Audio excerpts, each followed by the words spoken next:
prochaine dimension qu'on va regarder ensemble, c'est le N d'un NS75+. Ça touche la nutrition et l'hydratation.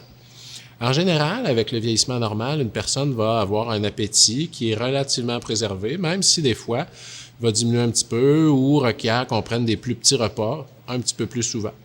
Le poids de la personne va être préservé. C'est sûr que les proportions dans le corps vont changer. Un petit peu plus de graisse, un petit peu moins de muscles, mais somme toute, le poids se maintient. L'autre élément important concerne le goût, l'odorat. C'est entre autres pour ça que l'appétit est un peu diminué, parce que le goût, l'odorat, c'est une des composantes importantes de ce qu'on goûte, de ce qu'on mange, puis du plaisir qu'on a à manger. Dans le vieillissement pathologique, dans le vieillissement accéléré, ce qu'on constate, c'est une personne qui a beaucoup moins d'appétit, au point même de perdre du poids. Quand quelqu'un perd du poids de manière involontaire, c'est un signe qu'il y a quelque chose qui se passe. Il faut vraiment agir avant qu'il soit trop tard, si on veut. Un autre phénomène qui peut survenir, c'est lorsqu'une personne mange, va avoir tendance à s'étouffer, à avoir l'impression que ça passe pas super bien. Donc, à ce moment-là, c'est un autre signal d'un vieillissement anormal. Puis, il faut aller un petit peu plus loin, puis chercher l'aide vers les services appropriés.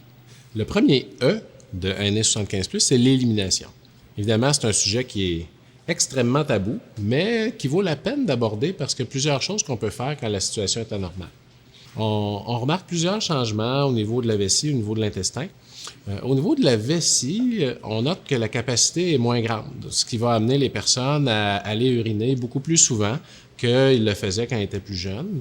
Maintenant, il ne devrait pas y avoir de pertes au niveau urinaire, du moins pas des pertes significatives puis incommodantes au point de limiter ses activités, limiter les sorties, etc.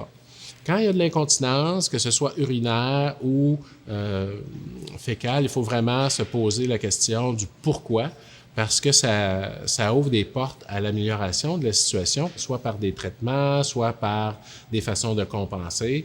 On veut éviter autant que possible que la personne ait à utiliser des protections, des couches, parce que ça a des conséquences importantes sur l'estime de soi, sur l'humeur. Il y a des gens qui s'empêchent de sortir à cause de cette situation-là.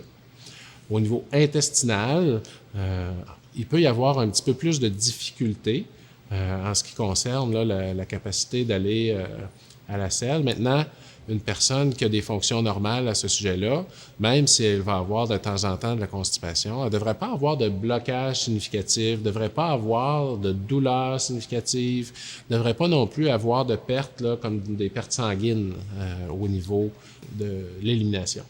Donc, il faut vraiment se poser des questions quand on est face à ces situations-là. Et c'est le but de la formation aujourd'hui. Maintenant, on passe au deuxième E de NS75+, qui est l'état cognitif.